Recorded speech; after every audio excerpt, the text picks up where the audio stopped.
ननद तो बहन निकली। दिव्या, दिव्या कहाँ रह गई? ये काम इससे ढंग से होता नहीं। अरे कहाँ रह गई? जी बस आपका टिफिन ही तो पैक कर रही थी। बोलिए। ये क्या है? कहाँ है मेरा सामान? मेरे सॉक्स कहाँ है? कितनी बार कहा है कि मेरा सामान सब मेरे हाथ में दे दिया करो। तुम्हें समझ में नहीं आता क्या? अरे पर मैंने यही तो रखे हैं आपके सॉक्स। अच्छा, इसका मतलब मैं अंधा हूँ, तुम यही कहना चाहती हो ना? वाह, यही संस्कार है तुम्हारे। पति को कुछ भी कह दो। नहीं जी, मैं आपको कुछ नहीं कह रही हूँ, शायद मेरी गलती होगी। शायद बोल रही हो? अभी भी तुम्हारी ही गलती है, समझी? जल्दी करो, मेरा मुंह क्या देख रही हो? सॉक्स दो मेरे।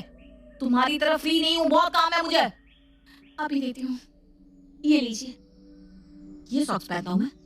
2 साल हो गए हमारी शादी को, अभी तक तुम्हें ये नहीं पता कि मुझे कौन से सॉक्स पसंद है। पता नहीं माँ ने क्या देखकर मेरी शादी तुमसे करवा दी। 1 मिनट, दूसरे निकाल देती हूँ, बस 1 मिनट। रहने दो, मैं खुद ही निकालूंगा। अरे तुम्हारी दाल को इतनी सीटियां लग गई है, कहाँ रह गई? ये लो, अब ये मत कहना कि खाना भी जला दिया। नहीं नहीं नहीं, आपका टिफिन तो मैंने तैयार कर दिया है, आपका नाश्ता भी तैयार है। आप जल्दी से नीचे आ जाइए, मैं नाश्ता लगा देती हूँ। जल्दी आ जाइए मतलब? अब तुम मुझे हुक्म दोगी कि मुझे जल्दी करना है या लेट? हाँ? नहीं जी, मैं तो बस। क्या मैं तो बस? मेरी पत्नी हो तो झुक कर रहो। तुम मेरा एहसान मानो कि मैंने तुमसे शादी के लिए हाँ कह दी, नहीं तो बैठी होती अभी तक बिना शादी के।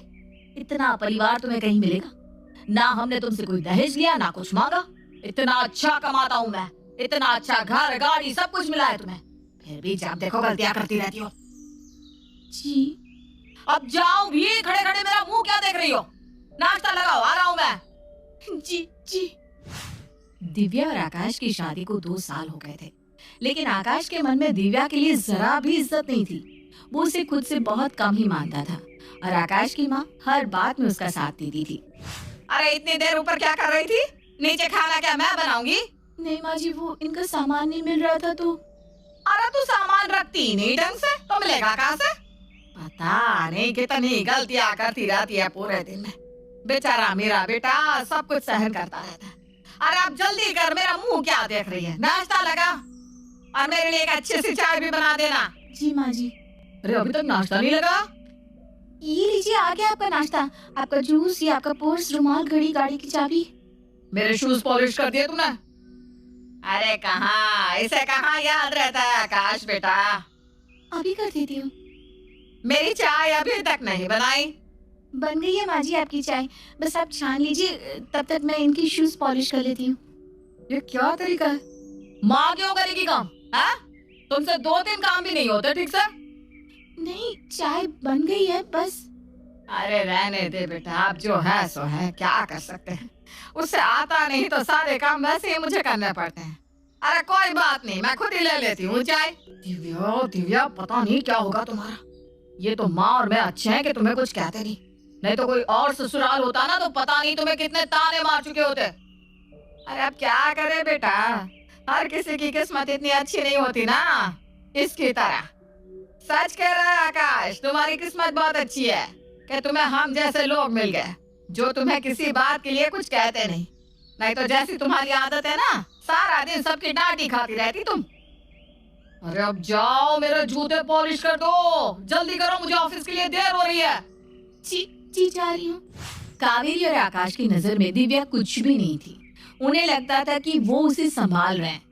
दिव्या को उनसे अच्छा ससुराल कभी मिल ही नहीं सकता था, जबकि दिव्या की हर आजादी पर, हर फैसले पर उसके ससुराल वालों का ही राज चलता था। माँ जी, मैं सोच रही थी शाम को वो मौसी जी की बेटी की शादी में मैं ये वाली साड़ी पहन लूं। मुझे ये रंग बहुत पसंद है और मुझ पर अच्छी भी लगेगी। अरे दिव्या बहू, ये कैसा रंग है? हाँ बताओ, ये साड़ी पहनकर तुम मेरी नाक कटवाने की सोच रही हो क्या? इससे और आता ही क्या है माँ? ये बिल्कुल अच्छा रंग नहीं है, ये साड़ी पहनने की कोई जरूरत नहीं है। मैं पसंद करूंगी साड़ी, वही पहनकर चलना, ठीक है? पर माँ जी, मुझे साड़ी बहुत पसंद है और इसका रंग ना मेरा बहुत फेवरेट है। सच में ये मुझ पर बहुत सूट भी करेगी। अरे जब माँ कह रही है कि नहीं जचेगी तुम पर, तो बहस क्यों कर रही हो? अरे तुम्हें पता ही क्या है, ना फैशन का पता है ना किसी रंग का। माँ जो कह रही है वो सुनो और वही साड़ी पहनो, ठीक है? जी ठीक है। बस यही यही देखो कैसे मुंह फुला रही है। इससे तो लगता है कि मैं इसकी दुश्मन हूँ। अरे मैं तुम्हें समझा रही हूँ क्योंकि तुम्हें समझ नहीं है। इसमें ऐसे मुंह क्यों लटका लिया, जैसे मैं वो फिल्मों वाली सासू की तरह तुम्हें परेशान करती हूँ। माँ तो उल्टा तुम्हें सपोर्ट ही करती है। तुमसे कितनी गलतियां होती है, फिर भी तुमसे कुछ नहीं कहती, और तुम हो कि हर छोटी बात में मुंह फुला लेती हो। अरे छोड़ना बेटा, अब आजकल की लड़कियों को तो कुछ कहने का फायदा ही नहीं है। मैं तो हमेशा कोशिश करती हूँ इसका भला सोचने की, लेकिन क्या करें। ठीक है, अब छोड़ो माँ, इसे समझाने का कोई फायदा नहीं, ये ऐसी ही है, जाने दो। नहीं माँ जी, सॉरी। अगर आपको मेरी वजह से दुख पहुंचा हो तो मैं वही पहनूंगी जो आप कहेंगी। आ जाओ, कमरे में जाओ, मैं आती हूँ साड़ी पसंद करना। और सुनो, वो काले रंग वाली चप्पल पहना, ठीक है? पता चला पता नहीं क्या पहन लिया तुमने। जी ठीक है माँ जी। दिव्या को हमेशा यही जताया जाता है कि उसे ज्यादा समझ नहीं है, उसे कुछ पता नहीं है। बात बात पे उसके फैसले को नकारा जाता था और कई बार आकाश उसकी सबके सामने बेइज्जती भी कर देता था। सुनो दिव्या, शाम को मेरे दोस्त सुनील और नीरज आ रहे हैं, उनके लिए बढ़िया सा नाश्ता और जूस तैयार रखना, ठीक है? जी जी, मैं उनके लिए बहुत बढ़िया नाश्ता बना दूंगी, आप चिंता मत कीजिए। बोल तो ऐसे रही है, न जाने क्या ही बनाने वाली है। देखो पहले से ही कह देता हूँ, मुझे कोई गड़बड़ नहीं चाहिए, समझी? मैं कोई गड़बड़ नहीं करूंगी जी, मैं सब कुछ अच्छे से बना लूंगी। ठीक है, तो शाम को मैं उन्हें अपने साथ ले आऊंगा। जी। आकाश शाम को अपने दोस्तों के साथ घर आता है। उसके आने से पहले ही दिव्या ने सारी तैयारियां कर रखी हैं। सब कुछ बहुत सुंदर तरीके से टेबल पर सजा कर रखा था। अरे आओ आओ, बैठो बैठो। अरे ये इतना सजा धजा के क्यों रखा है? ये गुलदस्ता और ये सब, हम मेहमान थोड़ी ना है। और वो भी गुलाबी रंग का है सब, ऐसा लग रहा है लड़कियों के लिए है। अरे अब क्या करें, मेरी बीवी ना थोड़ी ऐसी है, पता नहीं उसे क्या सोचता रहता है सारा दिन। अरे कोई नहीं भाई, अब तू क्या कर सकता है इसमें? वो मैंने सोचा आप सबको ऐसा सजा धजा सब कुछ अच्छा लगेगा, इसलिए मैंने। जब तुम्हारा दिमाग है ही नहीं तो चलाने का क्या मतलब है? हाँ? बताओ, खामखा सबके सामने मुझे शर्मिंदा करती रहती हो। अरे अब छोड़ ना, हो जाती है गलती, जाने दे। अरे तुम दोनों को पता नहीं है, जब से शादी हुई है ना, जान ही दे रहा हूँ सब कुछ, यही सोच के कि मेरी पत्नी है, जाने दो जाने दो। लेकिन ये है कि कुछ समझती नहीं, बस अपनी ही समझ से काम लेती रहती है। पत्नी का काम है पति की सुनना और जैसा वो कहे वैसा ही करना, और इसके अलावा और कुछ नहीं। आगे से मुझसे पूछे बिना कुछ भी करने की जरूरत नहीं है, समझी? जी। और ये नाश्ता इतना ठंडा हो गया है, इसे फिर से गर्म करके ले आओ, जाओ। जी। चल आजा, बैठ जा। तूने बहुत सही किया, बहुत कंट्रोल में है भाभी तेरे। हमारी बीवियां भी हमसे पूछे बिना कोई काम नहीं करते, और क्या, बीवियों का काम ही पतियों की सुनना है। दिव्या की लाख कोशिशों के बाद भी आकाश और कावेरी हमेशा ही दिव्या को ही गलत ठहराते। उसे कभी वो इज्जत नहीं देते जो एक बहू को मिलनी चाहिए अपने ससुराल में। लेकिन दिव्या चुपचाप सब कुछ सहती और अकेले जाकर कमरे में रोकर अपना दिल हल्का कर लेती। 2 साल हो गए हैं, लेकिन आज भी इस घर में मैं वो इज्जत नहीं कमा पाई हूँ। समझ में नहीं आता मैं क्या करूँ। ये लोग समझते क्यों नहीं कि मुझे भी बुरा लगता है जब ये लोग मुझे सुनाते हैं, लेकिन मैं किसी को, कौन सुनेगा? मेरी माँ को कहती हूँ, उन्हें सब बताती हूँ। हेलो दिव्या, कैसी है बेटा तू? माँ मैं बिल्कुल ठीक नहीं हूँ यहाँ। अरे क्या हुआ बेटा? माँ मेरी शादी को 2 साल हो गए, लेकिन आज भी इस घर में मुझे वो इज्जत नहीं मिली। मैं जो भी काम करती हूँ आकाश और माँ जी को बिल्कुल पसंद नहीं आता। वो जब देखो मुझे सुनाते रहते। माँ मुझे यहाँ बिल्कुल भी अच्छा नहीं लगता। अरे ऐसा नहीं कहते दिव्या, ऐसा तो हर घर में होता रहता है बेटा। लड़की का असली घर उसका ससुराल ही होता है। अब जैसे भी है तो तेरे पति और सास ही ना। धीरे धीरे सब ठीक हो जाएगा। हाँ नहीं माँ, 2 साल हो गए, अब तक कुछ ठीक नहीं हुआ। मुझे घुटन होती है यहाँ। दिव्या, औरतों को ये सब सहना ही पड़ता है बेटा। देख, रोना बंद कर, और तू गलतियाँ काम करेंगी तो वो भी तुझे कुछ नहीं कहेंगे। हैं? बंद कर रोना, जा काम पर लग जा। ये सब तो सबके घर में होता ही रहता है। दिव्या की बात को और उसके मन को समझने वाला कोई भी नहीं था, ना उसके ससुराल वाले और ना ही उसके मायके वाले। और इन सब के बीच उसकी बड़ी ननद जो विदेश में रहती थी, उसके आने की खबर मिलती है। जिसे सुनकर दिव्या और ज्यादा घबरा जाती है। सुन दिव्या, कल तेरी ननद नताशा आ रही है। वो तेरी शादी में नहीं आ पाई थी ना उस वक्त, इसलिए वो इस बार पूरा 1 महीना रुकेगी। और हाँ, उसके सामने ना ये हरकतें मत करना। पता है कनाडा में रहती है वो, बहुत पढ़ी लिखी और समझदार है।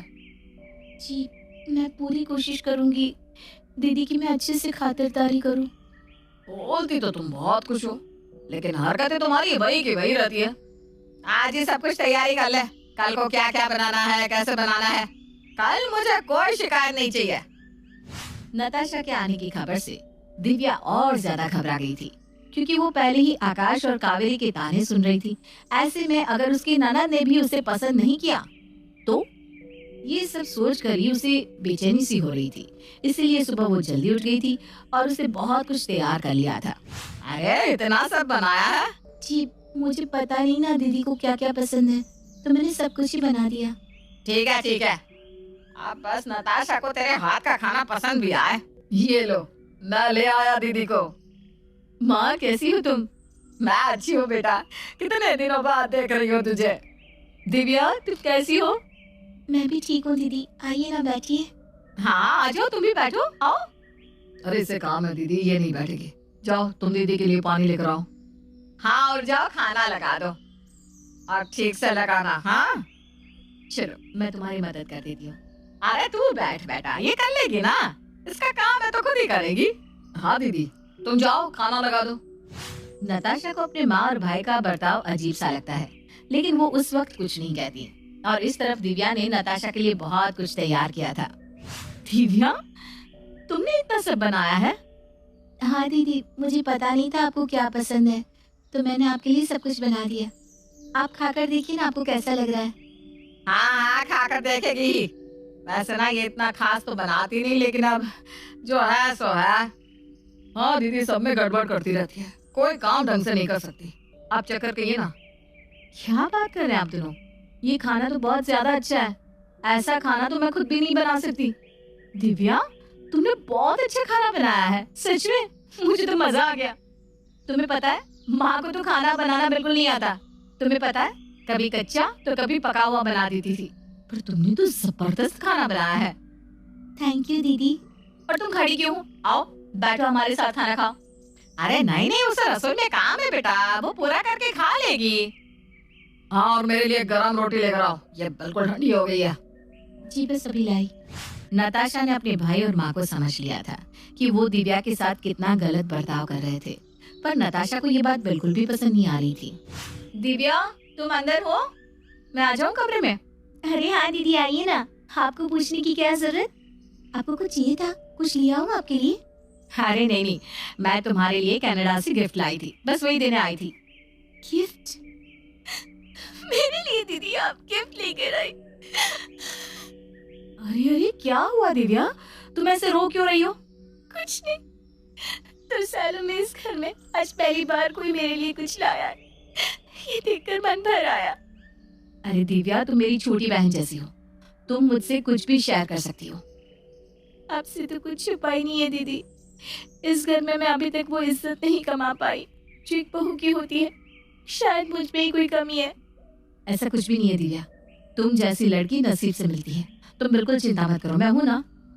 थैंक यू दीदी, आपके आने से पहले तो मुझे डर लग रहा था कहीं आप मुझसे नाराज ना हो, लेकिन आप तो ननद के रूप में बहन निकली। अब तुम्हारी ये बहन आ गई है ना, अब देखो मैं सब कुछ कैसे ठीक करती हूँ। नताशा ने दिव्या को प्यार दिया जिसके लिए वो कब से तरस रही थी, लेकिन अब भी उसके पति और सास को ये बात समझ में नहीं आ रही थी। दिव्या दिव्या कहाँ हो? जल्दी करो, कुछ अच्छा सा बना दो, मेरे दोस्त आए। जी बस मैं अभी बना देती हूँ। तेरे दोस्त आ रहे हैं तो तुझे पहले बताना चाहिए था ना दिव्या को। अरे इसमें बताना क्या है दीदी, पत्नी है मेरी, मेरे दोस्तों का ख्याल नहीं रख सकती क्या? अच्छा, तो तेरे दोस्त की पत्नियों ने तुझे कितनी बार बुलाया खाने पे? वो मैं। नमस्ते दीदी, कैसी हैं आप? नमस्ते, मैं ठीक हूँ। सुनील आज तुम्हारी पत्नी को फोन करो, हम सब आज तुम्हारे घर चलते हैं, ठीक है? मेरे घर? नहीं नहीं नहीं, रिया अभी सो रही होगी। सो रही होगी तो उठा देना यार। अरे नहीं नहीं, ऐसे नहीं उठा सकता। अरे कोई बात नहीं, मैं फोन लगा देती हूँ। अरे नहीं नहीं दीदी, फोन मत लगाइए।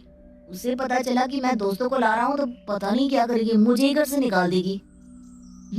और एक दिव्या है जो अपने पति के दोस्तों के लिए इतना सब तैयार करती है जिसके बदले में उसे इज्जत भी नहीं मिलती।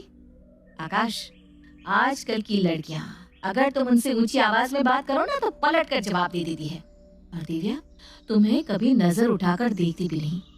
ऐसी बीवी की तुम इज्जत नहीं करते। और माँ, तुम याद है आकाश को कितनी लड़कियों ने रिजेक्ट किया था? उस वक्त तो तुम बहू के लिए तरस रही थी, और अब दिव्या जैसी इतनी प्यारी लड़की को तुम ऐसे ट्रीट करती हो। तुम दोनों को तो शुक्र मनाना चाहिए कि दिव्या ने आज तक किसी से कुछ कहा नहीं तो वो चाहती ना तो सारे मोहल्ले को तुम दोनों का मेंटल टॉर्चर बता सकती थी। आपको पता है, ऐसा बर्ताव अगर आप दोनों ने कनाडा में किया होता तो अभी तक जेल जा चुके होते। एक औरत के लिए ससुराल में इज्जत और प्यार ही सब कुछ होता है, और उसे कभी कुछ नहीं चाहिए होता है। ये लीजिए, मैंने गर्मा गर्म पकोड़े बना दिए हैं। अब रहने दो दिव्या, मत दो उन्हें, उनकी बीवियां बनाकर खिलाएगी उन्हें। हाँ भाभी, हम चलते हैं। आओ दिव्या, यहाँ बैठो, हम सब साथ में मिलकर खाएंगे। हाँ बहू, आजा, हम सब आज साथ मिलकर अपनी प्यारी बहू के साथ खाना खाएंगे, और आज मैं खुद सबके लिए हलवा बनाऊंगी। वैसे दिव्या, एक बात बताऊं, माँ ना हलवा बहुत बुरा बनाती है।